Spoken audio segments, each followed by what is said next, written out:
السلام علیکم ورحمۃ اللہ وبرکاتہ۔ عمیر انفو ٹی وی سے عمیر شرازی عرض کر رہا ہوں۔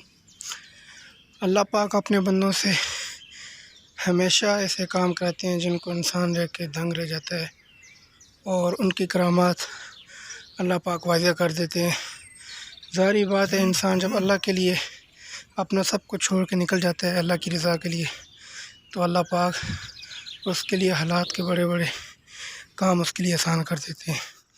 یہ افریقہ کے جنگل ہیں، اور افریقہ کے جنگل کے اندر دعوت تبلیغ کے سلسلے میں یہ بزرگ گئے تھے، تو وہاں پر یہ دو شیر جو ہیں ان کو جنگل کراس کرا رہے ہیں۔ ظاہر میں یہ انسان کو دیکھنے میں بڑا عجیب لگتا ہے کہ شیر تو جانور ہے، وہ کبھی بھی حملہ کر سکتا ہے، لیکن اللہ پاک اپنے بندوں کے خاص بندوں کے لیے ایسے جانوروں سے بھی کام لے لیتے ہیں، اور یہ جو شہر ہیں ان کے لیے جنگل پار کرا رہے ہیں۔ تو زیادہ سے زیادہ ویڈیو کو شیئر کریں، لائک کریں، کمنٹ کریں، سبسکرائب کریں چینل کو۔